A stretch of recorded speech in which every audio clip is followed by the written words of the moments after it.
세상에서 방황하며 이리저리 헤매이니 사랑하는 주님 만난대. 어두웠던 나의 눈이 열리고 막혔던 귀가 열리네. 답답했던 나의 마음이 열리고 눈을 뜨게 열리네. 열려라 바다 열려라. 눈을 뜨게 하소서. 죄악으로 어두워진 나의 영혼을 나의 눈을 뜨게 다시 한번 열려라. 열려라 열려라 바다 열려라. 눈을 뜨게 하소서. 죄악으로 어두워진 나의 영혼을 나의 눈을 뜨게 하소서. 아멘. 오늘 우리 하나님 앞에 나아갈 때 우선 먼저 주님 앞에 우리 자신을 향해서 열려라고 선포하시기를 바랍니다. 어제 혹시 다한증 계신 분이 있던데 혹시 이 자리에 계셔요? 어느 분이죠? 앞에 계신 분이에요. 다한증이 이제 고침받습니다. 다한증에는 중요한 게 땀을 많이 흘려요. 그럼 탈수가 된단 말이에요. 탈수가 된다는 건 염분이 빠져나가는 겁니다. 물만 많이 마셔서 되는 게 아니에요. 거기에 따라서 이제 다한증에는 주견 보충을 많이 해주셔야 됩니다. 안 그러면 물만 많이 먹다 보면 계속 염분이 빠져나가면 다른 병들이 같이 와버려요. 그래서 다한증도 그렇게 고침받고 이제 공황장애 계신 분도 계시던데 분명히 하나님께서 이런 모든 질병을 고쳐주신다고 약속하셨습니다. 그래서 어제 내 마음에 크게 기뻐하며 이것은 에덴 동산이에요. 에덴 동산으로만 들어가면 우리 안에는 질병이 없습니다. 현실의 에덴 동산도 있겠지만 오늘 우리 마음의 에덴 동산이 되면 됩니다. 하나님의 나라가 우리 안에 임하면 됩니다. 그래서 오늘 열려라고 하나님 앞에 기도하며 주여 열리게 하소서. 눈이 마음이 질병도 떠나가게 하시고 눈이 열리고 마음이 열리면 질병이 떠나갑니다. 환경도 열립니다. 여러분 오늘 믿음을 가지고 하나님 앞에 한번 선포하며 나아가겠습니다. 열려라고 하나님 앞에 주여 한번 하고 기도합니다. 주여 할렐루야. 하나님 아버지 오늘 주님의 이름으로 사랑하는 자녀들에게서 주 이름으로 축복합니다. 주 이름으로 축복합니다. 하나님께서 이 자리에 함께하여 주셔서 정말 우리들이 마음이 활짝 열리고 우리들이 눈이 활짝 열리고 우리들이 귀가 활짝 열려서 하나님 앞에 감사의 문이 열려지게 하여 주옵소서. 감사의 문이 우리 마음에 열려지게 하여 주시고 하나님의 말씀하신 항상 기뻐하라. 하나님의 도우심을 받아 살아가는 우리들 하나님이 나의 방패라고 하신 모든 사람들에게 하나님께서 도움을 주셨도다라고 하셨사오니 오늘 사랑하는 자녀들에게 주님 도움을 주시옵소서. 주님 사랑을 베풀어 주시옵소서. 아들과 함께 모든 것을 너에게 도하지 않겠느냐고 하신 아버지 하나님 오늘 아버지의 사랑이 저희들 가운데 임하도록 주여 도와주시옵소서. 그 사랑을 가로막고 있는 모든 어감이 영들 떠나갈지어다. 감사를 가로막고 있는 내 안에 불평들이 떠나갈지어다. 우리 안에 항상 감사함이 있게 하여 주옵시고 우리 안에 주님을 바라보는 믿음으로 기쁨으로 살아가게 하여 주옵소서. 성령여 이 자리를 축복하소서. 예수님 이 자리에 우리 왕이 되어주셔서 주님이 모든 고난을 지고 가심과 같이 우리 고난을 주님 앞에 맡깁니다. 우리 질병을 주님 앞에 맡깁니다. 우리 질고를 담당하신 주 예수님 오늘 주님께서 저희들을 위해서 채찍에 맞으셨고 저희들을 낫게 하셨으니 오늘 주님의 이름으로 저희들을 고치오니 주여 역사하여 주옵소서. 각 심령마다의 하나님의 역사가 임하게 하여 주셔서 모든 질병이 떠나가게 하시고 오랫동안 나를 괴롭혔던 이 모든 질병이 다 떠나가게 하여 주옵소서. 오늘 이 자리에 찾아온 사랑하는 신명들에게 하나님 반드시 응답하여 주옵소서. 반드시 응답하여 주옵소서. 이 시간에 하늘문이 열릴지어다.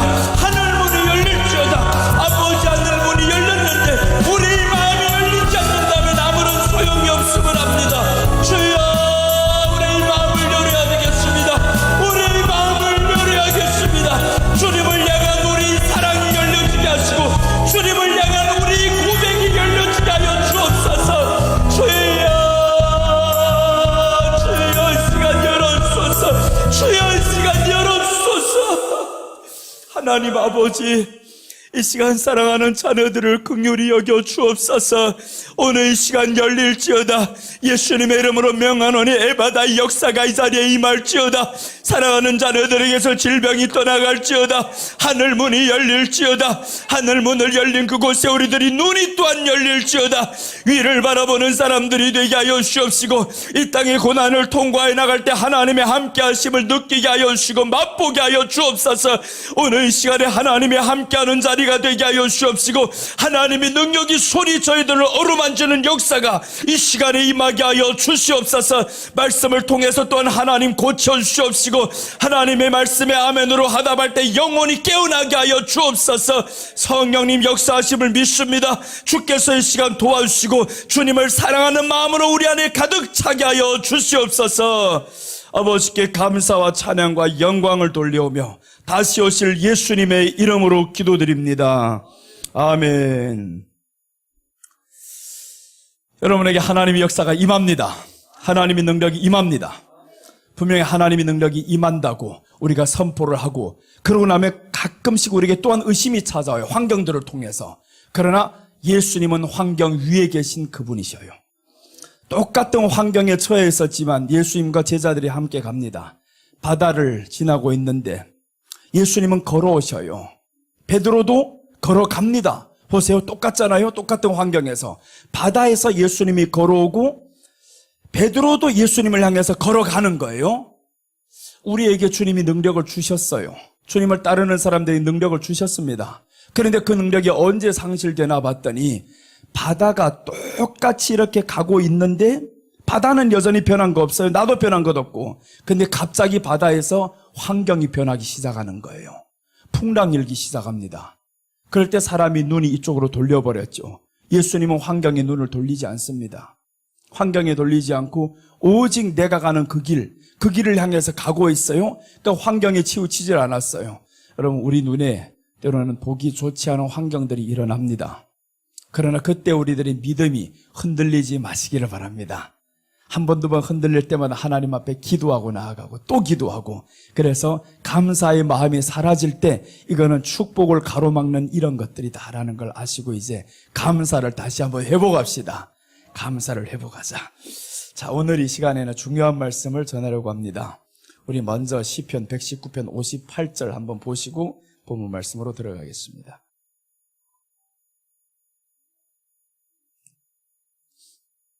시편 119편 58절 보시면, 내가 전심으로 주께 간구하였사오니 주의 말씀대로 내게 은혜를 베푸소서. 내가 전심으로 주께 간구했다라고 했습니다. 오늘 이 시간 하나님 앞에 나아가는 마음이 전심이 되시기를 축복합니다. 전심이 되면 하나님께서 역사하십니다. 은혜로 내게 베푸소서 했잖아요. 은혜로 베푸소서라고 하신 것은 하나님이 나의 아버지라는 관계가 형성이 된 겁니다. 이거는 누구도 뗄래야 뗄 수 없는 관계입니다. 그러니까 내가 전심으로 하나님께 간구하오니 하나님 내게 은혜를 베푸소서라고 하시면 하나님이 은혜를 베풉니다. 그래서 사람은 의심할 수 있지만 우리는 일반 사람이 아닙니다. 하나님의 자녀된 사람입니다. 하나님이 우리의 아버지입니다. 그러니까 우리가 문제를 가지고 올라왔어요. 그럼 하나님이 그 문제를 반드시 해결합니다. 근데 그게 내 생각대로 오늘이 아닐 수도 있지만 오늘일 수도 있어요. 하나님이 나를 향한 그때는 언제인지 우리는 알 수 없습니다. 그러니까 우리가 하나님의 때를 맞추어서 나아가는 게 중요하다라는 겁니다. 하나님의 때 내가 맞춰야지 하나님이 나의 때에 맞추리라고 하는 건 우리 기도예요. 그러나 우리 기도가 조금씩 더 성장하다 보면 나의 때가 아닌 하나님의 때에 맞추려고 한단 말이에요. 그래서 우리가 하나님의 때에 우리 자신을 맞춥시다. 하나님, 오늘 고쳐주시기를 원하는 건 나의 때지만 그러나 그 나의 때가 하나님의 때일 수도 있어요. 오늘 하나님의 역사가 말씀을 보내신다면, 그 말씀이 우리에게 임하신다면 역사가 일어납니다. 분명히 역사가 일어납니다. 자, 오늘 이 말씀을 통해서 보면 정말 전심으로 주께 간구했다. 전심이라는 건 다른 생각이 들어오지 않는 것을 의미해요. 전심으로 주께 간구를 했다. 그럼 전심으로 간구했으면 내게는 다른 마음을 어디에 둘 곳이 없습니다. 줄 곳이 없습니다. 누가 뭐라고 해도 다른데 내 마음이 팔릴 곳이 없어요. 전심으로 주께 간구했는데, 그러니까 주께 간구했으니까 주님이 주시기만을 기다리면 되는 거예요. 이제 전심으로 주께 간구했으니까 주님이 내게 주시겠지, 그것만 기다리면 된단 말이에요. 자, 그리고 오늘 이제 말씀 들어가려고 하는데, 요즘에 이제 가장 우리 마음을 아프게 하는 사태가 일어납니다. 러시아하고 우크라이나는 동족입니다. 동족이 지금 치고 있잖아요. 더 아픈 것은 두 나라가 다 기독교 국가예요. 이 기독교 국가가 지금 전쟁을 하고 있는데 세계적으로 가장 아픔을 많이 낳고 있어서 지금 지원군들이 많이 들어가고 있죠. 이 사태가 성경에 어디하고 연결이 있는지, 연결이 되는지, 그걸 한번 보면 오늘 놀라게 될 겁니다. 우리 한번 성경 보겠습니다. 계시록 7장 1절 말씀입니다. 계시록 7장 1절. 계시록 7장 1절 보시면, 이 일 후에 내가 네 천사가 땅 네 모퉁이에 선 것을 보니 땅의 사방의 바람을 붙잡아 바람으로 하여금 땅에나 바다에나 각종 나무에 불지 못하게 하더라 라고 했습니다. 이 말씀은 뭐냐 하면, 천사가 지금 땅의 사방에 지금 바람이 있어요. 자, 한번 보세요. 이렇게 땅의 사방이 있다 이거예요. 이렇게 있는데 여기에 지금 천사가 이 네 바람을 다 붙잡고 있습니다. 이러니까 이 네 바람이 불지 못하고 가만히 있는 거예요. 근데 이 네 바람이 뭘까 하는 거예요. 땅에 이 네 바람을 지금 천사가 붙잡고 있다라는 겁니다. 그런데 이 네 바람을 놓아버립니다. 언제 놓아버리냐 봤더니 계시록 9장 14절 한번 보세요. 계시록 9장 14절 보시면 이 네 바람을 놓아버립니다. 그러니까 전쟁이 일어나는 거예요. 자, 계시록 9장 14절 보면, 나팔 가진 여섯째 천사에게 말하기를 큰 강 유브라데 결박한 네 천사를 놓아주라 라고 했습니다.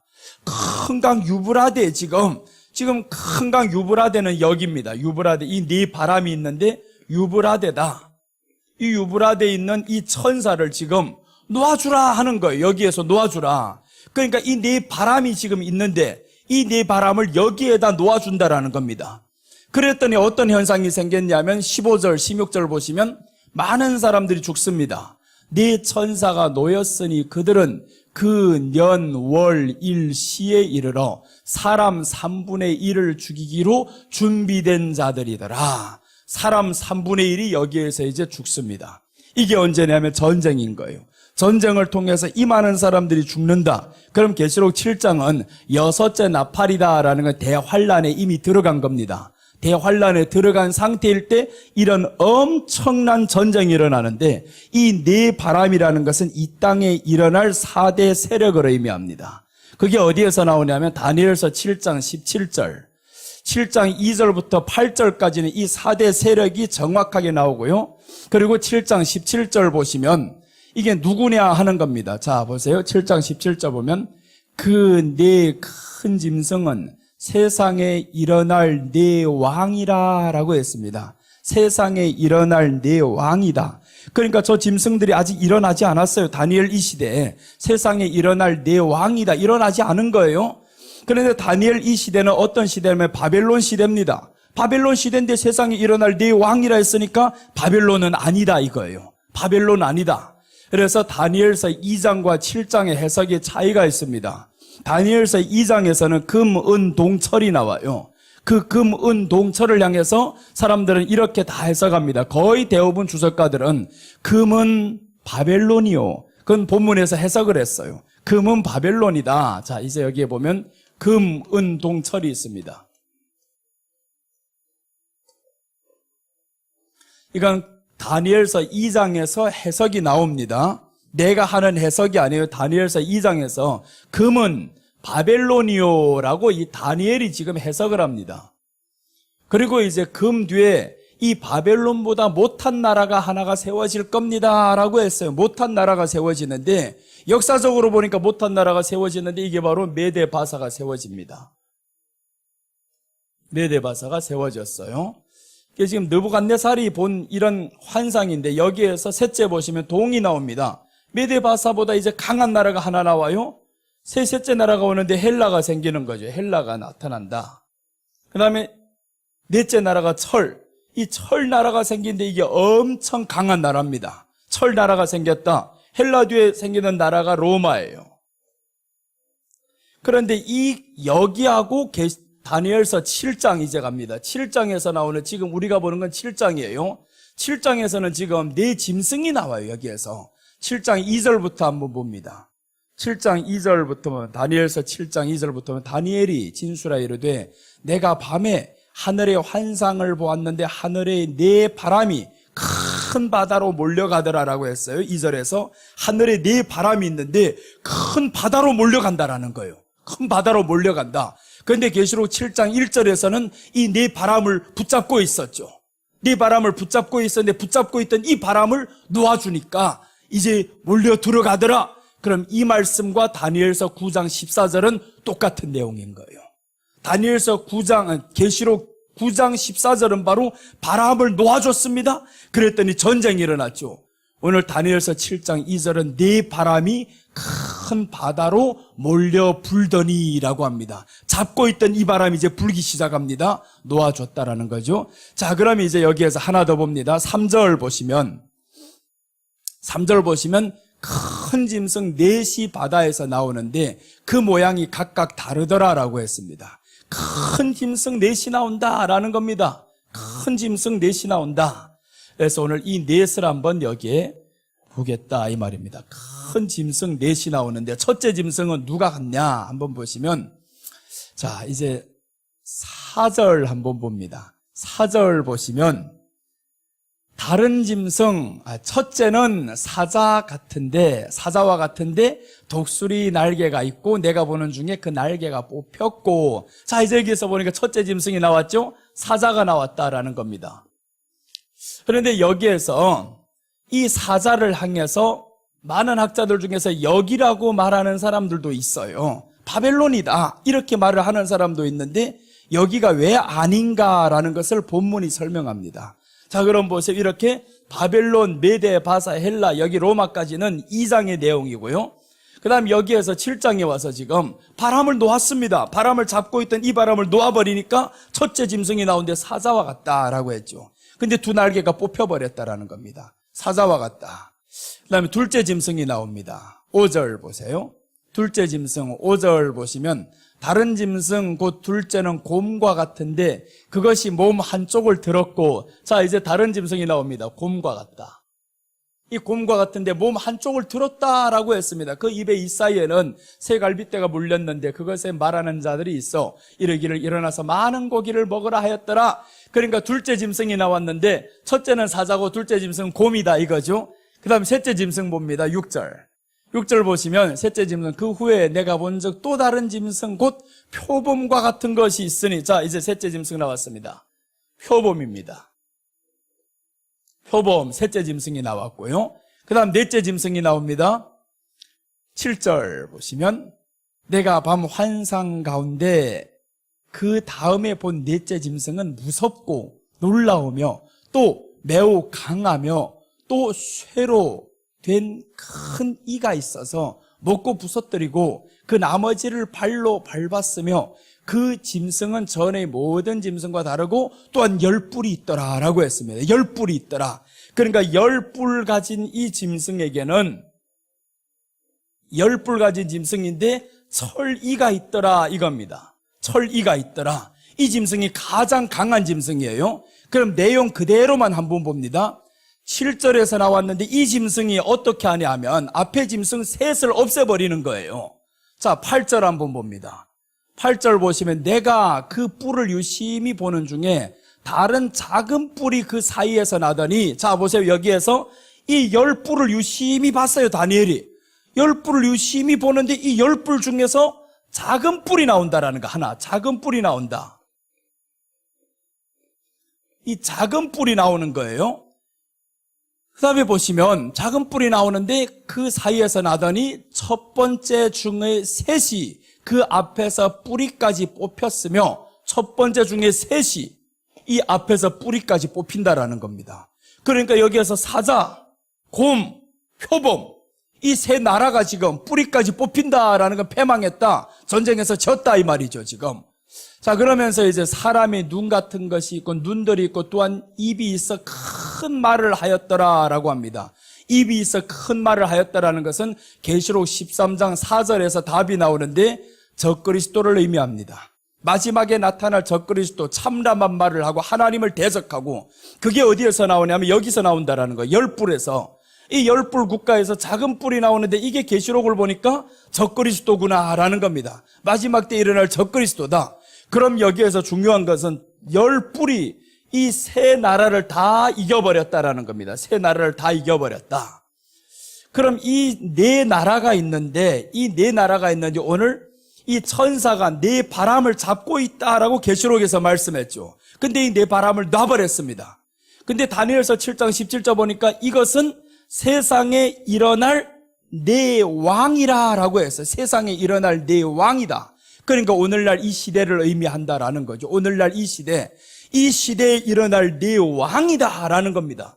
그럼 네 왕이라고 하면 이 세상에는 어떻게 돼야 되냐면 4대 세력으로 개편돼야 된다라는 거예요. 4대 세력으로 개편돼야 되는데 지금까지는 4대 세력이 아닙니다. 자, 한번 보세요. 사자는 해석적으로 바로 드릴게요. 러시아입니다. 이 사자는 러시아. 그 다음에 곰은 여러분 스스로 해석해 보셔요. 곰은 누가 곰이겠어요? 곰은 보면 중국의 상징이 곰이에요. 펜터곰으로 지금 많이 나오죠. 2008년도 이후부터는 중국에서 올림픽 하면서 예전에는요, 2008년도 이전에는 중국은 용의 나라라고 했습니다. 그런데 그때 이후로부터 펜터곰으로 바뀌는 거예요. 그래서 이제 다른 나라를 선물할 때면 펜터곰을 선물하고 있죠, 다. 그러니까 곰이에요, 곰. 중국은 곰이다. 그럼 보세요. 러시아, 중국 세력. 그 다음에 표범은 속도가 빠릅니다. 신속하다. 오늘 7장 6절에서 표범에 대해서 설명을 하고 있죠. 신속하다, 빠르다. 그럼 여기서 러시아 세력과 중국 세력과 그 다음에 나가서 표범이 있습니다. 표범은 중동을 의미합니다. 중동 세력을 의미한다. 왜 그럼 중동이냐? 중동이 신속하게 발전합니다. 경제력으로도 신속하게 발전을 했어요. 그래서 중동이 하나로 뭉쳐버립니다. 중동이 뭉쳐버린다. 그 다음에 마지막 하나 열뿔인데 이 열뿔은 다니엘서 2장과 거의 대부분 학자들이 열뿔은 이유다라고 합니다. 거의 대부분 학자들, 99%의 학자들이 열뿔은 이유다라는 거예요. 이유다.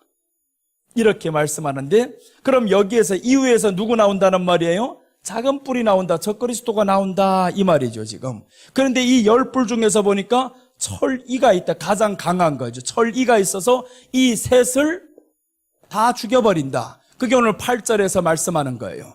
그럼 최종 전쟁에서 누가 이기나? 여기가 이기면 그러면 이유가 이기네? 이게 아닙니다. 다니엘서 2장 45절은 요 사건 뒤에 일어날 내용이에요. 다니엘서 2장 44절과 45절 한번 봅니다. 요 사건 뒤에 일어날 내용. 자, 다니엘서 2장.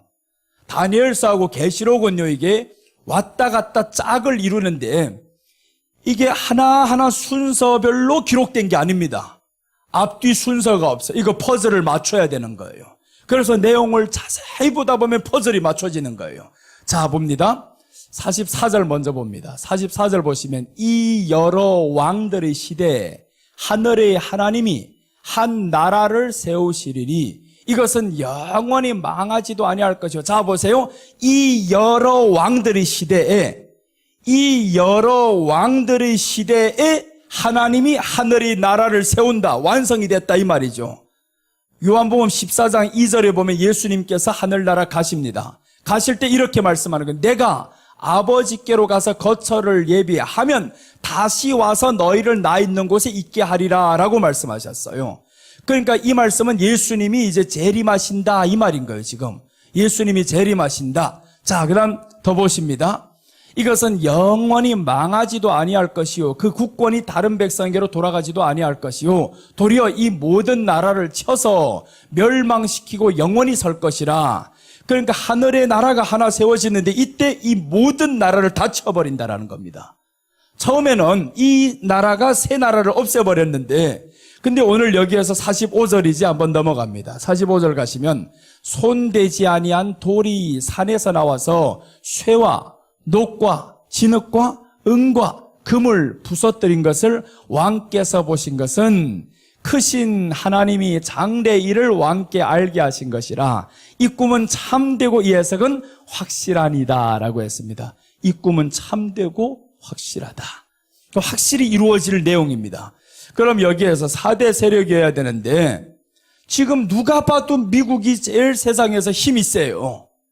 그럼 여기에 미국까지 하면 4대 세력이 아니라 5대 세력이란 말이에요. 5대 세력이면 5바람인데 5바람이면 성경이 때가 아직 안 된 거예요. 그럼 미국은 역사적으로 보면 어디에서 나온 나라냐면 유럽에서 나온 나라, 영국에서 나온 나라예요.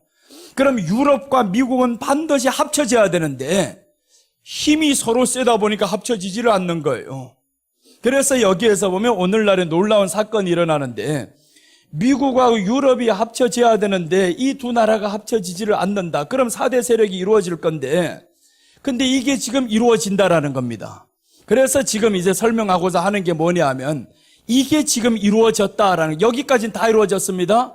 중국 세력과 러시아 세력과 중동 세력과 그 다음에 여기 열불도 다 지금 나타났단 말이에요. 이유도 지금 생겼고, 그런데 이유와 미국이 지금 하나가 돼야 되는데 어떻게 하나가 되느냐? 놀라운 사건이 이번에 러시아하고 우크라이나 전쟁을 통해서 보여집니다. 자, 한번 잘 보세요. 이제 러시아가 우크라이나를 공격했어요. 우크라이나를 공격했는데 러시아는 세계 무기 2위 국가죠. 가장 강할 줄로 알았습니다. 하루 이틀이면 우크라이나를 점령할 줄로 알았어요. 그런데 우크라이나는 25위 국가입니다. 군사적으로는 25위. 상대가 안 됩니다. 결사항전하고 있죠. 그런데 러시아가 생각밖에 15일이 지나도 점령 못하는 거예요. 점령 못하니까 어떻게 일이 전개되는가 보죠. 여기까지는 우리가 성경하고 아무런 연결시킬 방법이 없습니다. 근데 놀라운 것은 2주 전에 뉴스가 나오는데 무슨 뉴스가 나오냐면 유럽에서 EU에서 지금 뭔 일이 벌어지냐, 2만 명의 자원병사들이 어디로 갔냐면 우크라이나로 가버렸어요. 여기서 2만 명이 우크라이나로 갔다.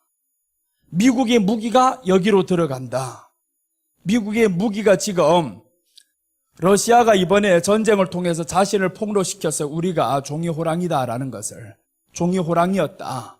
그러니까 러시아에서는 12,000개 핵만 쓰지 않으면 우크라이나를 쉽게 이기지 못합니다. 이번에 전쟁을 통해서 보여주고 있잖아요.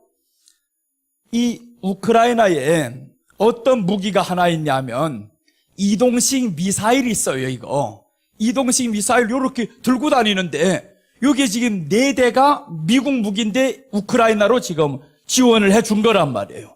이 무기를 가지고 가는데 이게 퐁 쏘니까 40km 밖에 있는 이 비행기가 가는데 이 비행기를 추적해서 따라가는 거예요. 따라가다 팡 떨어뜨립니다. 하늘에서. 그게 뉴스에서 다 나와버렸어요. 그리고 더 나가서 러시아에서 지금 전차 부대가 70대가 들어갑니다. 전차 부대 70대가 들어가는데 이 미사일이 거기에다 쏴버리니까 정확하게 들어가면서 타격해서 15대를 파격시켜버렸어요. 그러니까 러시아 군대가 퇴군합니다. 거기에서. 이게 뉴스에서 나온 현실이에요.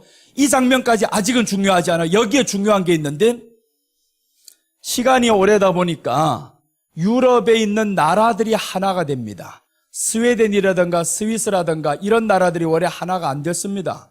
그런데 이번에 우크라이나 때문에 여기가 완전 뭉쳐버렸어요. 완전 뭉쳐버리고 그 다음에 더 중요한 게 여기서 나옵니다. 여기에서 자원 입대에 들어간 사람이 2만 명이라는 뉴스를 다 보셨죠. 2만 명이 지금 자원 입대에서 들어갔고 우리 한국에서도 이근 대위가 지금 가만히 넘어가서 지금 갔다는 뉴스가 많이 나오잖아요. 오늘도 지금 또 나왔어요. 그럼 여기에 유럽에 있는 이 군사들이 파병은 아닌데 자원으로 입대해서 지금 여기를 갔는데 이것만 보고 나는 야, 유럽이 하나가 됐구나 이렇게 나는 그때 봤어요. 아, 유럽과 미국이 하나가 되는구나. 미국은 경제 제재로 이제는 유럽과 하나가 됐습니다. 러시아를 경제 제재를 하는데 유럽과 완전히 하나가 되어서 러시아는 오늘 내일 부도 위기에 지금 처해 있는 겁니다. 우크라이나를 이겨도 당신들은 망했어요. 나라가 부도 위기에 지금 이미 다 와 있습니다. 그러니까 러시아를 통해서 우리가 뭘 봐야 되냐 하면 여기가 지금 하나가 된다라는 거예요. EU와 미국이 경제 제재를 통해서 여기가 하나가 되고 EU는 완전히 뭉쳐버렸습니다. 완전히 다 뭉쳐버렸고, 그럼 여기에 중요한 건 보세요. 이제 유브라데에다가 네 바람을 놔야 되는데, 중동이 어제 지금 무슨 일이 생겼냐 하면 이란에서 이라크에 있는 미군 대사관을 쳐버렸어요. 미군 대사관을 쳐버렸다라는 건 이란입니다. 이란에서 미군 대사관을 지금 쳐버렸는데 거기에 사상자들이 나왔어요. 그럼 뭐냐 하면 중동에서 전쟁이 일어난다라는 건데 아직은 아닙니다. 때가 아니에요. 지금 말하는 게 아닙니다. 지금 당장 전쟁이 일어나겠네? 지금 당장은 아니에요. 왜 아니냐 하면 여기에서 미국 대통령이 이 전쟁이 일어날 때 이렇게 말한 거예요. 우리가 개입하면 세계 3차 대전이 된다라고 했습니다. 세계 3차 대전이 된다. 그 말은 마지막에 일어날 유브라데 전쟁입니다. 그러니까 우리가 개입하면 세계 3차 대전이 되니까 우리는 경제 제재할 것이다 라고 해서 군사 파병을 못합니다. 안 합니다. 하면 이게 마지막 전쟁이 되니까. 그럼 하나님의 말씀이 이루어지는 게 안 맞죠. 그래서 지금 경제 제재를 온 세상을 향해서 하고 있는데, 여기 놀라운 건 경제 제재를 하고 있는데 유독 여기 경제 제재 동참하지 않는 나라가 있습니다. 어디냐? 중국, 중동. 경제 제재 동참 안 합니다. 그리고 더 중요한 것은 어제 나온 뉴스인데, 어제가 아니고 지난주 금요일인가 토요일 날인가 나온 뉴스인데, 중동에서 16,000명이 러시아로 자원 입대했습니다. 16,000명. 16,000명이 여기에서 들어갔다는 이 사실은 놀라운 사건입니다. 이게 왜 놀랍냐 하면 이후에 유브라데 중동에서 전쟁이 일어나면 16,000명의 병사들이 여기에 가서 싸우다가 죽었어. 예를 들어서 죽으면 그럼 여기에서 전쟁이 일어나면 러시아는 어떻게 해야 됩니까? 나라적으로 파병을 해야 되는 거예요. 도와줘야 되는 겁니다. 도의적으로 이거는. 그러니까 이게 마지막에 일어날 이 모든 전쟁의 준비가 여기에서 다 보여주는 겁니다. 러시아와 이 중동이 지금 하나로 묶였구나. 이제는 묶였구나. 왜 그런데 러시아를 도와주는데 여기서 16,000명이 가냐고요. 다른 데도 아니고 여기서 왜 가? 아니 중국하고 더 가까운데 왜 중국이 여기를 안 가고 북한이 안 가고 왜 여기에 중동의 이 나라들이 지금 여기를 향해서 16,000명이나 들어가서 희생을 하고 있냐. 그리고 여기 이후에서도 우크라이나에 왜 이렇게 2만 명이 넘는 사람들이 들어가냐 이게. 그러니까 이 전쟁에 이제 마지막 수단이 보이잖아요. 열불이 나타나는데 미국과 유럽이 하나가 되면 여기를 때려버린다라는 겁니다. 때리면 중동이 맞으면 그러면 누가 나오겠냐? 러시아는 자동 개입이 됩니다.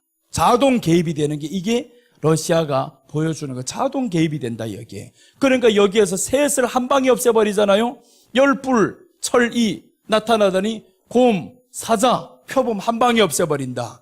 그때 이제 하늘의 나라가 준비가 되어서 다 때려버린다. 예수님이 재림이에요.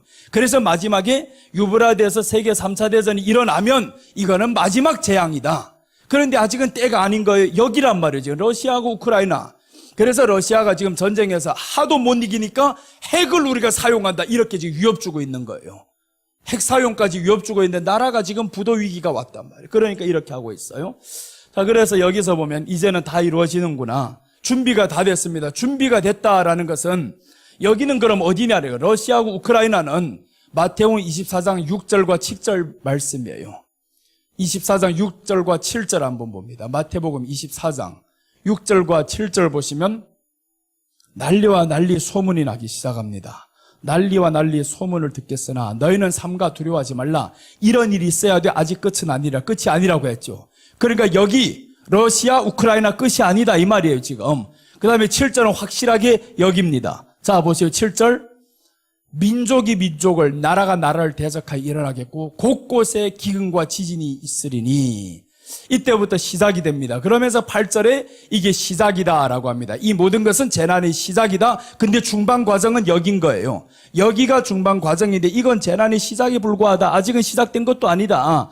그러니까 여기에서 시작이 되면서부터 어디로 가느냐. 여기로 들어가면 이때부터는 이제 깨어 있어야 돼. 이게 마지막에 얼마 남지 않았구나. 여기는 언제 갈지는 알 수 없습니다. 이거는 여기로 바로 간다라는 거 말하는 건 아니에요. 여기는 언제 갈 수는 있는지 우리는 모른다라는 겁니다. 근데 중요한 거는 4개가 지금 준비가 다 됐구나. 이제 4바람이 준비가 됐는데 그 전까지는 5바람이었어요. 미국과 유럽이 하나가 안 되니까 5이니까 이게 맞지 않는 거예요. 이제 4시 준비가 다 되었습니다. 4시 준비 딱 되었다. 그럼 이제 바람을 놓기만 하면 전쟁이 일어나는 거죠. 이제 계시록 7장 2절 한번 갑니다. 이거 설명하려고 그런 거예요. 계시록 7장 2절 설명하려고 여기를 많이 설명했습니다. 7장 2절 보시면 또 봄에 다른 천사가 살아계신 하나님의 인을 가지고 해 돋는 데로부터 올라와서 땅과 바다를 해롭게 할 권세를 받은 4 천사를 향하여 큰 소리로 외쳐. 이제 다른 천사가 있어요. 자 보세요. 바람을 잡고 있는 천사가 있는가 하면 또 다른 천사가 있는데 이 다른 천사는 해 돋는 편에서부터 지금 인칠자를 찾는 천사가 있다라는 거예요. 이 바람을 잡는 천사와 동시에 해질 자를 2절 한번 다시 읽겠습니다. 하나님의 인을 가지고 해 돋는 데로부터 올라와서 땅과 바다를 해롭게 할 권세를 받은 4 천사를 향하여 큰 소리로 외쳐 하죠. 3절. 자 보시면 이르되 우리가 하나님의 종들의 이마에 인치기까지 땅이나 바다나 나무들을 해하지 말자 하더라 라고 했습니다. 그러니까 이게 준비 기간인 거예요. 이쪽에 4 나라가 되기까지 4대 세력이 되기까지도 준비 기간. 이쪽은 또 언제까지 기다려주느냐? 하나님의 종들이 인치기까지 준비 기간이다. 그러니까 저기가 지금 이제 시작이 되는 거예요. 저기 7장 2절은 해 뜨는 곳은 다 어디로 보냐 하면 거의 대부분은 한국으로 봅니다. 해 뜨는 곳은 한국으로 거의 해석을 해요. 거의 계시록 하는 목사님들은 다 한국일 가능성이 99%다라고 이렇게 말을 해요. 해 뜨는 곳이다. 그럼 해 뜨는 곳에서 이렇게 여기에서 인칠자들을 찾아야 되는데 인칠자를 찾는다라는 것은 하나님의 종들이 그때 마지막에 나옵니다. 그럼 나오자면 복음이 강성해져야 되는데 뭐가 따라와야 되냐면 나라가 강해져야 되는 거예요. 나라가 강해져야 되는데 한국이 지금 강합니까? 한국이 강하냐고요. 4년 내내 힘들었습니다. 경제로 인해 어려웠었고요. 원전으로 인해서 어려웠고요. 근데 이제 바뀝니다. 이 전쟁을 통해서 이젠 바뀝니다. 한국이 강하다라는 걸 보여준 거예요. 자, 보세요. 이제 놀랍습니다. 요거는 뉴스를 안 본 사람들 몰라요. 뉴스를 여러분들 가서 한번 확인해 보세요. 한국의 K9 자주포, 이번에 미국의 무기를 최신 공개를 했었죠. 이거 미사일, 이동식 미사일 요만합니다.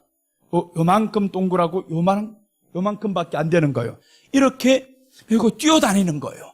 뛰어다니면서 딱 봐요. 빵 쏘니까 이게 쭉 날아가면서 때리는데 이게 위성 따라서 가다 보니까 네가 피해도 공격해서 정확히 가는 거예요. 그래서 이제 군사학자들이 물어본 거예요. 한국의 무기 K9 자주포가 있는데 지금 전 세계로 수출합니다. 이번에 이 러시아가 여기 전쟁을 통해 한국 무기가 엄청 해외로 수출하는 걸 아시기 바랍니다. 한국 무기가 지금 수출하는데 한국은 방산업계에서 2위로 갑니다. 방산업계 2위예요. 그래서 한국에서 지금 한화에서 만드는 자주포가 있어요. 이 자주포를 지금 수출을 하는데 이집트하고 지금 2조 계약을 했습니다. 이집트하고 2조 계약을 했는데 이 사람들 본 게 여기에 뭘 봤냐면 이걸 질문한 거예요. 한국의 자주포 그러면 저 미국의 저런 무기들이 쏘면 그럼 당신들 피해 갈 수 있느냐라고 하는 거예요. 그런데 어떻게 말하냐면 우리 무기는 저기에서 쏘면 위성으로 오잖아요. 위성 타고 오면 우리는 이것을 위성을 교란시킨다라는 거예요. 딱 올 때 교란시켜가지고 팍 피하면서 빵 쏘버리니까 거의 근접거리에서 우리가 쏘는 포탄하고 저쪽하고 마주쳐가지고 다른 곳에 떨어지게 만들어요. 이게 지금 한국의 자주포의 무기예요. 그 무기를 지금 온 세계에 수출하면서 세계 최강의 무기가 돼버린 겁니다. 러시아 무기가 그렇게 강하다고 했는데 여기가 이번에 여기를 전쟁 통해 가지고 보니까 종이호랑이에요. 종이호랑이구나. 미국에 그 무기 하나만 쏴버리니까 당신들 꼼짝 못하잖아 이거 지금. 그런데 이번에 한국의 무기들이 외국으로 수출 많이 된단 말이에요. 그러니까 이게 뭐냐면 한국이 이번 전쟁이 일어나고 있는 가운데서 무기는 가장 많이 팔리는 나라가 한국이 됩니다. 미국도 아니에요. 한국 무기가 지금 더 올라갑니다. 핵이 없다 뿐이지. 이런 방산업계 자주포 같은 것들은 한국이 훨씬 대단한 거예요. 미국의 자주포보다 지금 한국의 자주포를 더 많이 위상을 올려놨습니다. 그만큼 지금 한국의 위상이 많이 올라가고 있어요. 이것들 통해서. 그럼 보세요. 이걸 통해서 보면 한국이 점점 무기 강국으로 된단 말이에요, 이제. 그런데 이번에 투자를 하는 걸 보면 무기 쪽으로 점점 많이 투자를 합니다. 왜 그러냐면 계약이 계속 들어오니까. 그러니까 한국이 점점 이제 강해질 수밖에 없어요. 강해질 수밖에 없고 군사나 경제나 이쪽으로 하나님이 쏟아 부을 수밖에 없습니다. 그리고 이제 원전 기술 다시 한번 지금 재사용을 하잖아요. 그게 지금 이란이라든가 중동이라든가 이 모든 원전 사업을 저쪽에서 다시 시작하니까 엄청나게 시작하는데 한국의 기술을 저쪽에 넘겨야 됩니다. 한국의 기술자들 안 가면 안 되는 거예요. 그럼 이 모든 것들을 통해서 한국의 위상이 올라가죠. 따라서 복음도 거기에서 함께 증거가 됩니다. 그래서 나라가 강해지면서 하나님이 이 가운데 일꾼들을 많이 세우시겠죠. 깨어난 일꾼들이 분명히 많을 겁니다, 이제. 우리가 보기에는 한국의 목사님들 그런 것 같죠. 진짜 깨어있는 목사님들 많습니다. 이번에도 보세요. 목숨 걸고 기도하는 목사님들이 많잖아요. 정말 이번에 놀라운 사건, 이렇게 목사님들이 하나님의 나라와 이 나라를 위해서 목숨 거는 세상이 없습니다. 이런 나라에 우리가 살고 있다는 겁니다. 자부심을 가져야 됩니다. 복음으로도 가장 강하게 될 거고요. 세상의 무기로도 지금 한국 따라올 무기가 별로 없습니다. 핵만 있으면 가장 강한 나라가 됩니다. 그래서 오늘 여기 러시아하고 우크라이나 여기를 설명하는 게 아니고 이걸 통해서 뭐가 이루어졌냐, 이쪽이 이루어졌다라는 겁니다. 이쪽 4대 세력이 지금 나는 그래서 계속 기다렸던 바가 여기에요. 아니 미국과 유럽이 언제 하나가 될 건데 언제 되는가 했는데 이런 식으로 하나 될 건 몰랐어요. 경제제재, 러시아를 경제제재하면서 하나가 되어 간단 말이에요. 지금 이렇게 하나 되는 모습이 다 되어진 겁니다. 그러니까 이제는 예수님이 오시기만을 우리가 기다리면 되는데 유브라데 전쟁, 여기에서 이제 천사가 바람을 잡고 있는데 놔버리잖아요. 바람을 잡고 있는데 천사가 놔버리면 이때 전쟁이 터지는 거죠. 그래서 여기 전쟁은 세계 3, 4대전으로 가지 않는다라는 겁니다. 왜 그러냐? 전쟁의 장소가 안 맞다, 아직은. 장소가 여기가 아니고 여기입니다. 유브라데, 중동 지역에서 전쟁이 일어나는 거예요. 그런데 놀라운 건 지금 중동에서, 이란에서 왜 하필 이라크에 있는 미국 대사관을 쳤을까라는 거예요. 그러니까 너무 멀게는 보지 말고 그렇다고 오늘 당장 일어나는가 그것도 아닙니다. 우리가 해야 될 것은 지금은 깨어 있어야 되는구나라는 겁니다. 깨어 있다 보면요 사사로운 감정에 휩싸이지 않습니다. 누구 나를 짓밟았어요. 아유 너 뭐야 그래가지고 사람 그게 뭐 이렇게 해도요 신경 쓰이지 않습니다. 여러분 우리가 이제 깨어납시다. 사사로운 감정에 신경 쓰이면 안 됩니다. 휩싸일 필요가 없어요. 예수님이 오실 때면 믿음 하나 봅니다. 그 믿음에는 네가 나를 사랑하느냐 그 믿음인 거예요. 베드로를 예수님이 부르실 때 조건이 다른 게 없잖아요. 네가 이 사람들보다 나를 더 사랑하느냐 그 믿음 하나 받습니다. 믿음과 사랑은 하나예요. 예수님을 향한 그 사랑이 우리 안에 있다면 내 안에 있는 모든 사사로운 감정 필요 없습니다. 예수님을 향해서 이제는 감사하고 기뻐하고, 그래서 어제 처음 시간에 말씀했던 것이 내 마음이 크게 기뻐하며 라고 했습니다. 하나님이 나의 힘이시고요, 하나님이 나의 방패 되시니까 그 하나님을 의지해서 우리가 도움을 얻었도다 라고 했습니다. 그러니까 하나님을 의지해서 오늘 도움을 얻어서 오늘 단증도 나오시고요, 공황장애도 나오시고, 하나님이 나이가 있는 곳에 하나님이 함께 하시고 하나님이 뜻이 있는 곳에 내 마음을 전심으로 다해 드리고, 그러면 하나님이 나를 도우시지 않겠냐고요. 분명히 함께합니다. 왜 그러냐면 하나님은 이미 이 나라에 대해 지금 집중하고 있어요. 온통 하나님의 마음은 지금 여기에 와 있는데, 계시록 7장 2절이 바로 이겁니다. 7장 2절, 야 저기 해치지 말라 바람 불지 않게 좀 잡아라. 바람 불지 않게 잡아라 하는 게 우리 때문이라는 거예요. 바람 불지 않게 제발 좀 잡아라. 바람 분다라는 건 전쟁이 일어나게 만드는 겁니다. 그래서 이번에 미국이 여기를 러시아하고 전쟁이 일어나지 않는다라고 본 거예요. 미국이 러시아를 전쟁이 일어나지 않는다. 그래서 이제 계시록 안에 보면 징조들이 많이 나오는데 거의 대부분 다 이루어지는 하나입니다. 예수님이 말씀하셨던 마지막 징조는 땅끝 복음이에요. 땅끝 선교입니다. 땅끝까지 복음이 다 증거돼야 되는데 어디 안 들어갔냐? 한국과 붙어있는 북한만 빼고는 다 들어갔습니다. 복음이 안 들어가는 곳이 어디 있어요? 다 들어갔지. 북한은 들어갔었는데 벌써 수십 년째, 100년째 복음을 몰아내버리다 보니까 복음 받지 못한 사람들이 많아요. 모르는 사람들이 많아요. 그래서 나는 분명히 계시록을 통해서 보면 한국과 북한이 통일이 안 되면 복음이 들어갈 길이 없는데, 통일이 되려면 우리가 더 강해야 되지.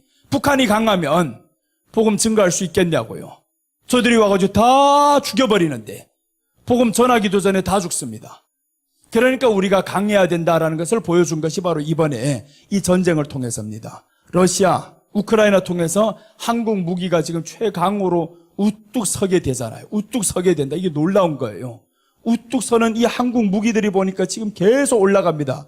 그런데 이번에 핵무기까지 우리가 미국에서 들여오는 것만 딱 들여놓으면 북한이 꼼짝 못합니다. 그러면 무기 대 무기로 하니까 이번에 러시아 보세요. 우크라이나를 먹지 못하잖아요.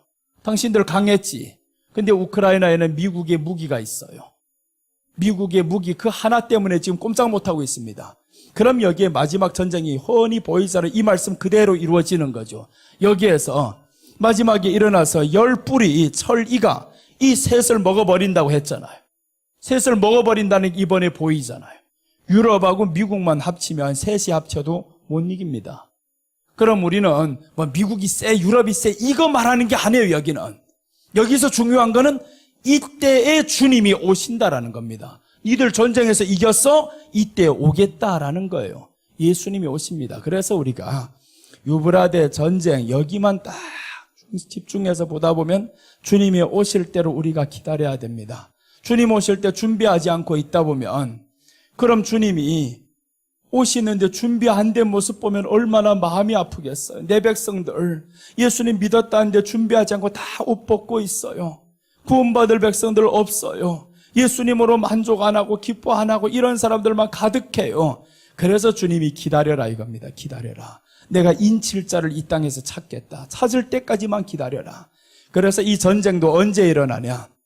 여기 전쟁은 우리가 준비되었을 때 일어납니다. 하나님의 백성들이, 하나님의 종들이 준비되었을 때 일어난다라는 거예요. 근데 이번에 생각밖에 준비된 목사님들이 많았어요. 엄청 많습니다. 준비된 목사님들 대한민국에 진짜 많습니다. 예수님이라 하면 목숨 내걸 목사님들 지금 이번에 보세요. 많잖아요. 우리가 아는 사람만 해도 벌써 금식을 몇십일씩 하는 이런 사람도 있고, 나라를 위해서 보니까 제가 알고 있는 목사님 한 분은 나하고 운동을 같이 하는데 80세예요. 80세인데 이분이 대선을 위해서 금식을 했다는 겁니다. 나는 그날을 위해서 3일 동안 금식했다 이러시더라고요. 3일 동안 금식했다. 나라를 위해서 3일 동안 금식했다. 그런데 그분만이 아닙니다. 이렇게 나라와 교회를 위해서 살려고 하는 목사님들 이 땅에 너무 많다라는 거예요. 그래서 하나님이 엘리야에게 하셨던 말씀이에요. 내가 바알에게 무릎 꿇지 않은 7,000일을 준비했다. 네 눈에 다 썩어 보이지? 아니라는 겁니다. 하나님이 준비해 두신 사람들 너무 많습니다. 여러분들 주변에도 천사들 가득히 보내가지고 지금 준비하고 있어요. 지켜주고 있습니다. 그러니까 우리가 흔들리지 말아야 된다는 거예요. 그 어떤 것도 내 마음을 침투 못하게 이제는 지켜야 되겠다. 그래서 내 마음이 크게 기뻐하며, 어제 말씀드렸죠. 크게 기뻐하며, 이 마음에 예수님 의지해서 이제는 크게 기뻐해야 되는데, 환경이 나를 조금 어떻게 한다고, 사람이 나를 조금 어떻게 한다고, 말에 거슬린다고, 그런 육신적인 사람이 되지 말자라는 거예요. 좀 영적인 사람으로 살아보자라는 겁니다. 영적인 사람이 되면 주님이 그 사람을 도우게 되어 있습니다. 그럼 우리가 영적인 사람이 되자. 우리 자신을 향해서 한번 명령해 보시기 바랍니다. 다 같이 따라합니다. 영적인 사람이 되자. 영적인 사람이 되자. 그렇습니다. 영적인 사람이 돼야 됩니다. 영적인 사람은 육의 것에 신경 안 씁니다. 조금 없어져도 괜찮습니다. 조금 아파도 괜찮습니다. 어떤 사람이 내 감정을 상하게 해도 괜찮습니다. 사서로운 감정에 너무 쉽게 넘어져요. 우리 창세기에 보면 5장, 창세기 4장에서 나오는 말씀인가 5장에서 나오는 말씀인가 보면 저 라멕의 아내들이 나옵니다. 라멕이 나오는데 창세기 4장이네요. 창세기 4장 한번 보겠습니다.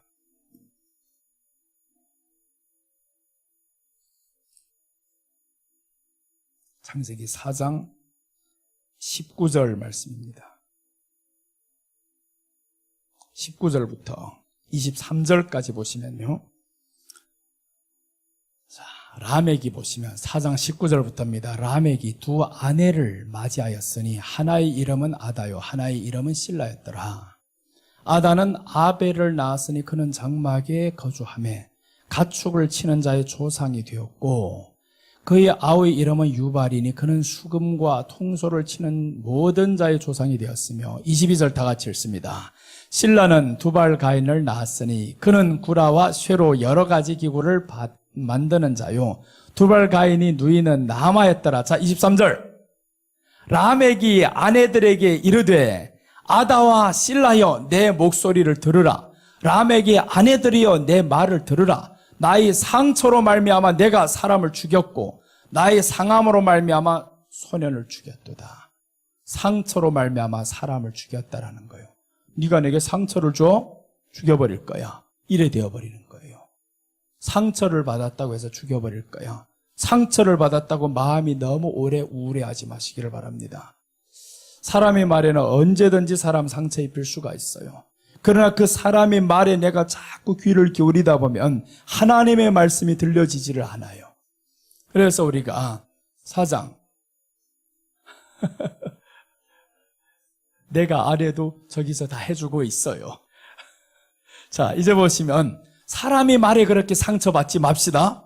아멘. 이제 사람들이 나를 자꾸 상처 입힐 수가 있어요. 그러나 사람의 말에 너무 신경 쓰지 말자. 그렇다고 해서 무시는 하지 말자. 그렇게 해서 사람의 말에 너무 귀를 기울이지 말고 예수님 바라보면서 이 사람의 말에 저렇게 귀를 기울여서 사람을 죽이고 하는 현상이 왜 일어났냐 이겁니다. 왜 일어났냐? 4장 16절 때문에 일어난 겁니다. 4장 16절에서 보면 자, 한번 봅니다. 4장 16절 한번 보세요. 창세기 4장 16절. 가인이 여호와 앞을 떠나서 에덴 동쪽 노 땅에 거주한 이때부터 출발입니다. 하나님 앞을 떠났기 때문에 그때부터 이 가인의 후예들은 점점 죄를 많이 짓는 겁니다. 점점 죄를 많이 짓다 세속을 향했다. 그 다음에 나아가서 마음의 창상 때문에 상처 때문에 사람을 죽이기까지 하고 이런 일들이 일어나요. 마음을 다스리지 못합니다. 하나님을 떠난 사람들이 특징 마음을 다스리지 못한다라는 거예요.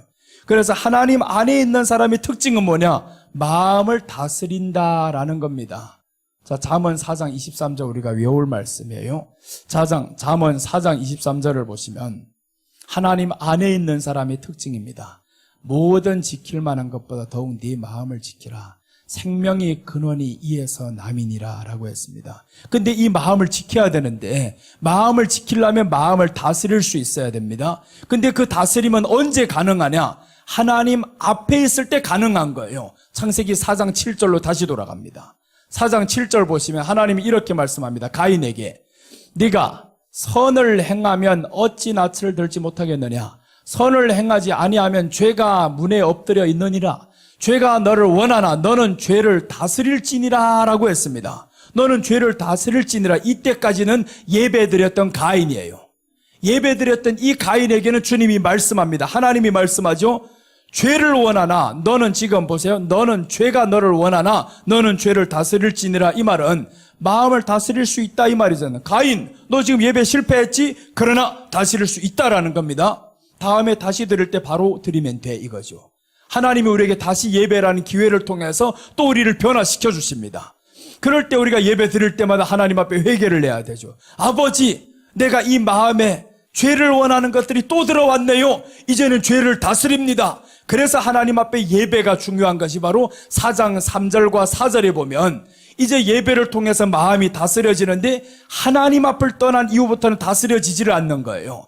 자, 4장 3절과 4절을 보면 세월이 지난 후에 가인은 땅의 소산으로 제물을 삼아 여호와께 드렸고 아벨은 자기도 양의 첫 새끼와 그 기름으로 드렸더니 여호와께서 아벨과 그의 제물은 받으셨으나 아벨과 그의 제물은 받으셨으면서 즉 예물을 받으셨다 이거죠. 아벨과 그의 제물은 아벨의 믿음과 아벨이 갖고 있는 예수님이에요. 제물은 예수님이에요. 제물은 양이었으니까 예수님입니다. 그러니까 예수님이 우리 안에 있는 그 믿음을 가지고 자꾸 살다 보면 다스려진다 이거예요. 네가 나를 죽여도 나는 죽으리라 이러고 있습니다. 네가 나를 찔러? 그럼 찔러봐라 이러고 있어요. 그러니까 예배 성공한 사람들이 표징이고 하나님 앞에 있는 사람들이 표징입니다. 하나님 앞에 있다 보면 사람의 말에 그다지 아프지를 않아요. 그런데 하나님 앞을 떠나게 될 사람은 보세요. 가인은 지금 마음을 다스리라, 다스릴 수 있느니라 라고 했는데 가인은 다스리지 못합니다. 하나님 앞에서 예배 실패한 사람들은, 예수님이 없는 사람은 다스리지 못해요. 그래서 우리가 마음이 잘 다스려지지 않는다라고 하면 회개부터 해야 된다라는 겁니다. 하나님 앞에서 내 예배가 잘못됐구나, 내가 예수님을 향한 그 믿음이 잘못됐구나, 예수님이 이 안에 있으면 마음이 다스려져야 되는데 왜 다스려 앉아? 다스려집니다 분명히.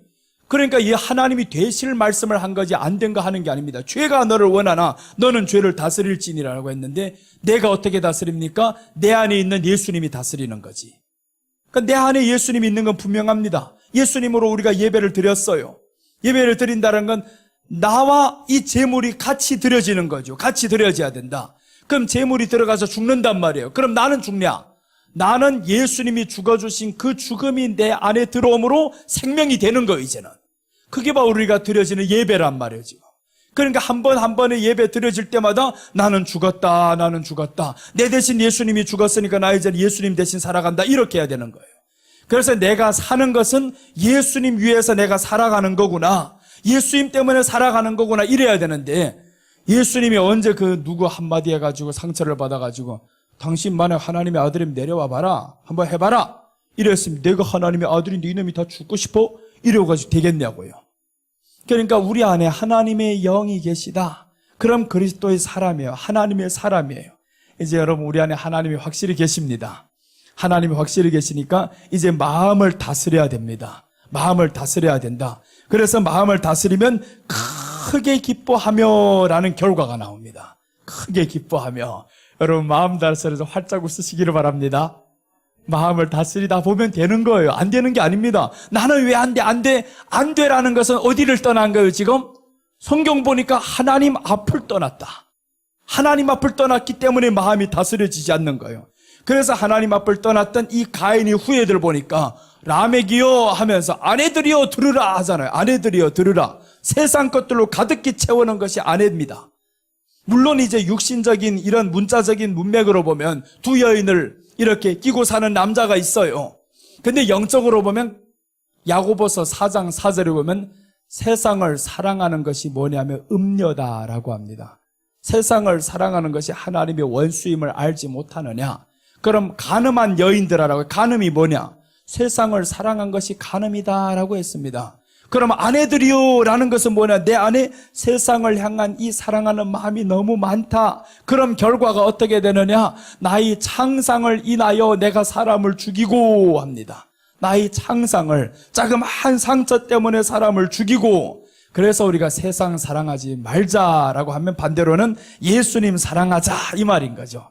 예수님 사랑하면 내 안에 마음을 다스린다라는 겁니다. 다스려집니다. 여러분 안 된다 소리 하지 말고 이제 된다 합시다. 다스릴 수 있다 합시다. 아멘. 우리 다한증 권사님 어디 가셔요? 예? 배가 아파서. 다한증 권사님 분명히 나을 겁니다. 이제 왜 그러시냐면 이제 방법을 알았어요. 권사님은 이제 권사님이에요? 권사님. 어제도 특별하게 이상하게 권사님 제목이 딱 다한증이라는 것 때문에 특별히 막 기도가 신경 쓰이더라고요. 근데 보니까 하나님이 역사를 하시려고 준비하셨어요 벌써. 왜 그러냐면 방법을 알잖아요. 나도 알 뿐만 아니라 나는 표면적인 방법을 알지만 하나님은 그 속에 있는 내막을 고치신단 말이에요. 표면적은 분명합니다. 이거는 다한증은 분명히 탈수가 되는 거기 때문에 물을 많이 보충함과 함께 염분이 들어가야 됩니다. 땀이 많이 나니까 이거는 방법이 없어요. 염분 보충 안 하면 큰일 납니다. 이거는. 그러니까 방법을 이렇게 알았어요. 그 다음에 이제 마음의 치유가 있다면 하나님 앞에 크게 기뻐하며. 다한증은 원인이 알 수 없어요. 원인 모를 병은 하나님밖에 없습니다. 하나님이 그 가운데 들어가고 내가 하나님을 의지해서 그런데 의지하려다 보니까 자꾸 환경이라는 것들이 속삭여요. 환경이 속삭이니까 베드로가 저 똑같은 바다에서 가다가 빠져나가잖아요. 예수님 빠지지 않는데 이 사람 빠진다. 그런 환경을 바라보는 이 눈이 또다시 돌려지는 거죠. 그래서 오늘 본문에서 마음을 다스려야 된다라는 겁니다. 우리가 마음을 다스려서 오직 예수님 안에 계속 거하려고 해야지. 안 그러면 조그만 기회만 줘도 이 마귀들은 틈 타버립니다. 마귀가 틈을 얼마나 타기 좋아하냐. 내가 조금만 말씀 사모하지 않고 했으면 마귀가 틈 타버리는 거예요. 그래서 우리가 말씀 사모해서 하나님의 보호를 받읍시다. 하나님의 보호가 임하면 악한 것들 역사 못합니다. 하나님께서 지켜주시는 여러분들 되시기를 축복합니다. 오늘 그래서 우리가 마지막 때 이렇게 깨어 있어야 됩니다. 이 마지막 때를 보면 정말 기가 막히게 여기까지 왔다는 사실이 너무 놀라워요. 4대 세력이 다 준비가 되었는데 이제 바람을 잡고 있는 이 천사가 놓아주면 전쟁이 일어납니다. 근데 잡고 있다라고 했었죠. 잡고 있다. 그것을 세상 뉴스를 통해서 보여주잖아요. 미국이 저기를 안 친다라고 하잖아요. 러시아하고 전쟁 우리는 안 한다. 경제 제재를 할 거다 하는데 똑같습니다. 경제 제재를 하니까 러시아가 지금 부도 사태가 지금 오늘 내일입니다. 오늘 내일 지금 러시아는 부도 사태가 납니다. 어떻게 갈지 알 수가 없어요, 여기는. 그럼 전쟁 일으켰던 푸틴이 지금 어떻게 하겠냐고요, 지금. 우리나라가 부도가 되면 결국에 당신은 구테타를 당합니다. 나라 백성들이 어떻게 했어요? 지금은 자기가 장기 집권을 해가지고 독재자로 왔었지. 근데 사람들이요, 내 사업이 망하고 내가 어렵기 시작하면 눈에 안 보입니다, 그때부터는. 그럼 내려와라 이렇게 할 수밖에 없겠죠. 그러니까 전쟁을 멈출 수밖에, 이 전쟁은 끝날 수밖에 없는 전쟁이다라는 거예요. 끝날 수밖에 없는 전쟁이다. 그럼 이제 다음에는 뭐냐? 이젠 여기가 4개가 준비가 다 됐어요. 이번 이 사태를 통해 가서 뭘 됐냐? 이게 준비가 됐다라는 겁니다. 근데 하나 놀라운 것 또 보여드릴게요. 이 곰이 어떤 사태가 보이냐면 곰은 여기에 직접적으로 개입이 안 됩니다. 동북의 소문이 이를 번민케 하는 거, 여기를. 이 작은 뿔을 번민케 한다. 동북이라는 건 이쪽 중국 세력 이쪽으로 의미하는 거예요. 동북의 소문이 번민케 한다라는 것은 이게 직접적으로 개입이 안 하는 겁니다. 근데 이번에 보니까 중국 보세요. 직접적으로 개입 안 하잖아요. 경제 제재 안 하잖아요. 여기다 경제 제재를 안 하면서 이번에 구호물품을 또 어디다 보내냐? 우크라이나도 보내는 거예요. 여기도.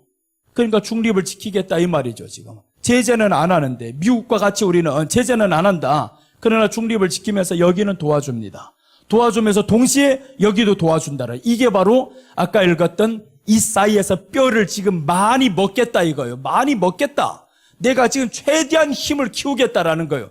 많이 먹습니다. 이때 지금 여기도 우리 편 만들고 여기도 우리 편 만들고 다 우리 편 만들겠답니다. 그래서 중국이 세력을 계속 키우려고 하니까 미국한테 지금 막고 있잖아요. 그래서 지금 세력 더 키우면 여기보다 커지면 안 되고 그게 성경의 뜻은 아니에요. 성경에서 말씀하는 여기가 제일 커야 됩니다. 여기 힘이 제일 있어요. 그래서 합쳐지면 여기 셋이 합쳐도 이번에 러시아 꼼짝 못하잖아요. 이렇게 강한 나라가 저기를 15일째, 이게 뭡니까? 지금 한 달째 거의 되어가는데 2, 3일이면 정복해야 될 이 나라를 하지 못하고 있잖아요. 군사 사기가 저기서 살아나는 거예요. 우리가 결사항전하면 꼼짝 못하잖아요. 결사항전하니까 여기서 아무리 강해봐라 종이 호랑이라는 거 이번에 입증이 됐어요.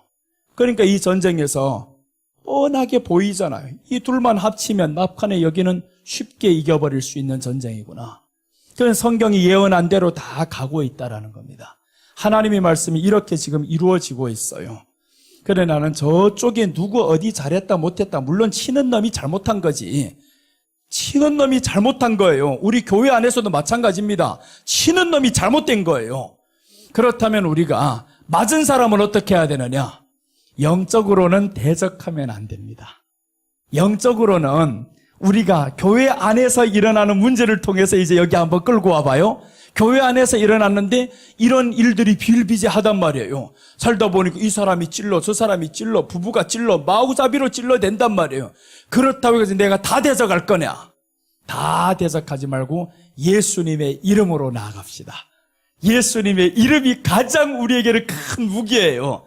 예수님의 이름 앞에서는 모든 사람이 무릎 꿇게 되어 있습니다. 그래서 예수님의 이름으로 나아가는 저 여러분들 되시기를 주님의 이름으로 축복합니다.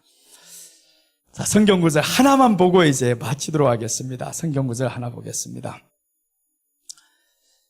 어디를 보냐 하면 오후에 봐야 될 말씀인데 출애굽기 13장 이제 하나님의 인도법에 대해서 이제 오후에 말씀드리도록 하겠습니다. 출애굽기 13장 하나님이 그럼 우리를 어떻게 인도하시냐 이거예요. 지금까지 우리가 하나님 다스려 주세요. 하나님 내가 하나님 사랑하고 예수님 의지하고 갈랍니다. 그러면 하나님 우리를 어떻게 인도할 거냐 이거죠. 이제 하나님의 인도법에 대해서 오후에 이제 말씀드리는데 13장 17절에서 22절까지 한번 13장 17절 한번 봅니다. 자, 출애굽기 13장. 자, 보시면 바로가 백성을 보낸 후에 블레셋 사람의 땅의 길은 가까울지라도 하나님이 그들을 그 길로 인도하지 아니하셨으니 이는 하나님이 말씀하시기를 이 백성이 전쟁을 하게 되면 마음을 돌이켜 애굽으로 돌아갈까 하셨음이라. 자, 17절만 보면 하나님이 지금 인도를 하시는데 블레셋 사람의 땅의 길을 거기로 가면 너무 가까워요. 그러니까 블레셋 길로 아예 툭 찔러서 가면 가까운데 그렇게 하다 보면 전쟁에서 지면 전쟁에서 두려우면 어디를 갈까 두렵냐? 애굽으로 간다라는 거예요.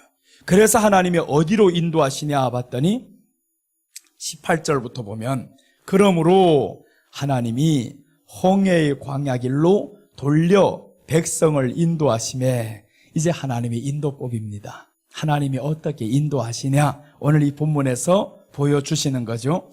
하나님이 인도하시는데 이스라엘 자손이 애굽 땅에서 대열을 지어 나올 때에 모세가 요셉의 유고를 가졌으니 이는 요셉이 이스라엘 자손으로 단단히 맹세하게 하여 이르기를 하나님이 반드시 너희를 찾아오시리니 너희는 내 유고를 여기서 가지고 나가라 하였음이더라.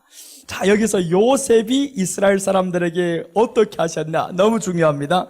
단단히 맹세하게 하여 하나님이 반드시 너희를 이끌어낸다잖아요. 찾아오시리니 이게 중요합니다. 그래서 우리는 하나님 앞에서 단단히 맹세를 해야 된다. 단단히 하나님이 나를 이렇게 굳건하게 지키시리라 단단히 맹세를 해야 된다. 하나님이 나를 찾아오시리니 단단히 맹세해야 된다 이 말씀이죠. 그래서 이제 그 말씀대로 지금 이루어지는 겁니다.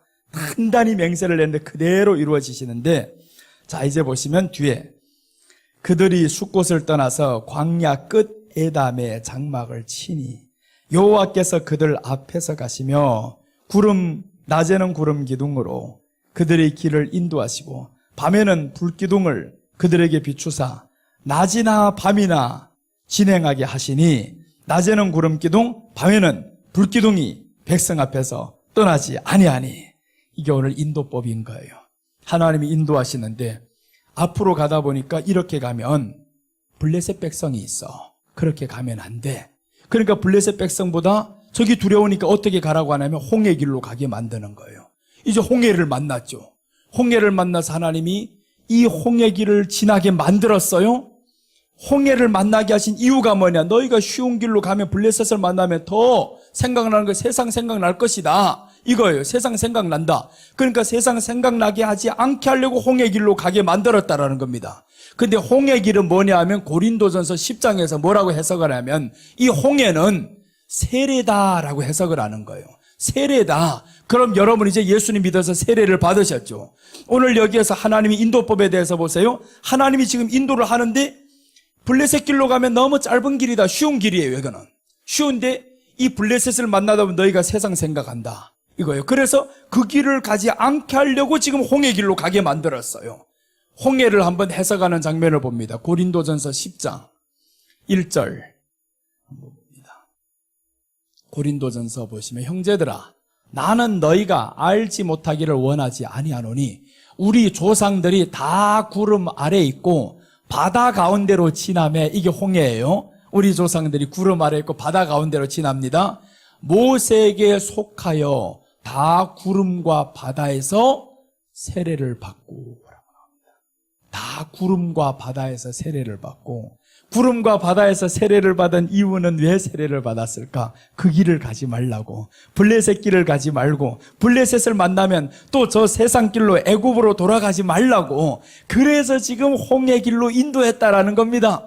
여러분, 우리가 예수님을 지금 믿었어요. 세례를 받았어요. 그럼 뭐냐? 세상 다시 생각하지 말라고. 그래서 세례를 받았다라는 거예요. 세상 다시 생각하지 말라고. 그 다음에 나아가서 블레셋을 만났는데, 아니 이렇게 블레셋을 만나지 않을 줄 알았는데 여기 건너가더니 또 만나는 거예요. 블레셋을 또 만납니다. 그럴 때는 하나님이 인도하는 방법을 가르쳐 주셨어요. 자, 이제 뒤에 더 보시면 3절 보십니다. 다 같은 신령한 음식을 먹으며, 다 같은 신령한 음식을 먹었다는 건 만나를 먹은 거죠. 신령한 음식을, 광야에 나와서 이 사람들 뭘 먹었습니까? 만나를 먹었잖아요. 다 같은 신령한 음식을 먹었다, 다 같은 말씀을 먹었다, 이 말이에요. 그러니까 우리가 교회 안에 나와서 세례를 받은 사람들은, 예수님과 함께 장사된 사람들은 이제는 말씀을 먹어서 말씀이 다스리게 해야 된다라는 겁니다.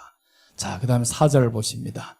다 같은 신령한 음료를 마셨으니 이는 그들을 따르는 신령한 반석으로부터 마셨음에 그 반석은 곧 그리스도시니라 라고 했습니다. 반석은 그리스도니라.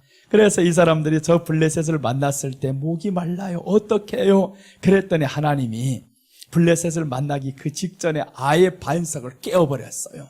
모세를 통해서 반석을 깨우게 만들었더니 이 반석에서 물이 나오잖아요. 물을 먹은 다음에 뭘 만나냐? 이제 블레셋과의 싸움이 일어납니다. 물을 먹은 다음에, 여러분, 하나님이 우리에게 만나게 할 이 블레셋은요, 물을 먹인 다음에, 말씀을 먹은 다음에 감당할 시험이, 우리에게 감당할 시험밖에 당할 일이 없나니 했으니 감당할 만할 때 하나님이 만나게 하신다라는 거예요. 그래서 우리가 만나는 이 모든 시험은 감당할 수 있다라는 겁니다. 할 수 없는 게 아닙니다. 감당할 만한 것을 하나님이 우리에게 당하게 하신다. 그러니까 시험 당할 때는 하나님이 우리를 건져주시리니라는 모세의 약속, 그리고 요셉이 분명히 맹세시켰잖아요. 백성들에게 맹세시킵니다. 단단히 맹세시켜 하나님이 다시 우리를 건지러 온다라는 겁니다. 하나님이 우리를 건지실 줄 믿는다라는 맹세하셔야 됩니다. 그것을 매일매일 하나님 앞에서 확신 가지고 해야 됩니다. 또 반복하고 또 반복하고, 오늘도 하나님이 나를 고칠 줄 믿습니다. 함께 할 줄 믿습니다. 아멘. 함께 할 줄 믿습니다. 그렇게 해서 하나님이 오늘도 함께 하시는데 못 이길 게 뭐냐고요. 이길 수 있습니다. 요셉이 이렇게 끝까지 선포하면서 마지막에 요셉이 말을 기억하라고 유고를 가지고 나가라는 거예요. 내가 했던 말 있지, 내 유고를 가지고 나가라. 너희들이 나갈 때 내 유고를 가지고 나가라. 이 말은 모세가 저들을 향해서, 요셉이 저들을 향해서 맹세하게 했던 이 맹세가 이루어지는 날이라는 겁니다. 그래서 하나님의 말씀이 이루어지니까 이 사람들은 요셉이 유고를 가지고 나갑니다. 거기에서 수백 년을 있다가 요셉이 유고를 끝내 들고 나오는데 하나님의 구원의 약속이 이루어진다라는 겁니다. 놀랍죠. 그래서 하나님의 구원은 우리를 포기 안 합니다. 그 앞에만 있으면 되는 거예요. 하나님 앞에서 잠잠히 있다 보면 하나님의 때에 하나님이 우리를 건지실 것이고요, 고치실 것입니다. 단단히 한번 하나님 앞에 약속합시다. 나 하나님 앞을 떠나지 않으리라. 그렇게 단단히 약속하면 이 믿음 위에 굳게 서리라. 단단히 하나님 앞에 끝까지 결심하고 가면 이길 수 있습니다. 오늘 우리가 준비한 예물을 드리면서 정말 하나님 앞에서 이 믿음 더욱 굳세라, 이 믿음 더욱 굳세라, 정말 하나님 앞에 각오를 하면서 찬양을 드리시기 바랍니다.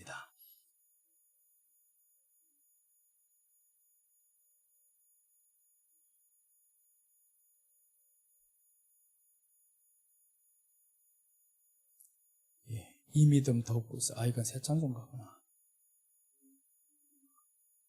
복음성가. 우리 여기에 모인 우리는 정말 하나님의 은총을 받은 사람입니다. 하나님 앞에 이제 결단하면서, 주여, 그렇습니다. 하나님이 나와 함께 하시는데 이제는 단단히 정말 하나님 앞에 이 믿음 굳세어라고 한번 선포하면서 하나님 앞에 찬양을 드리고 또한 준비된 예물을 드리고 기도하겠습니다.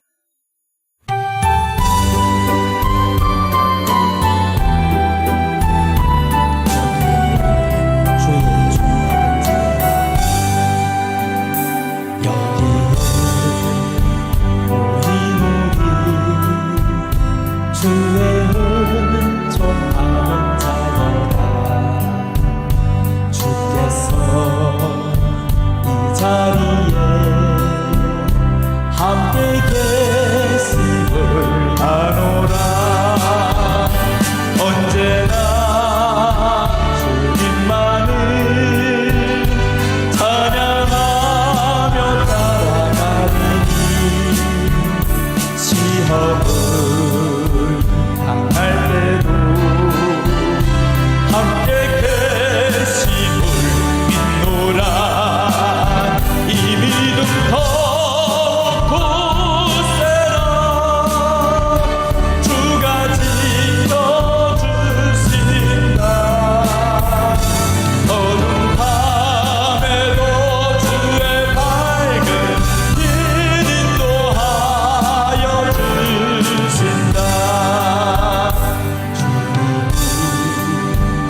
주의 은총 받은 자녀라 주께서 이 자리에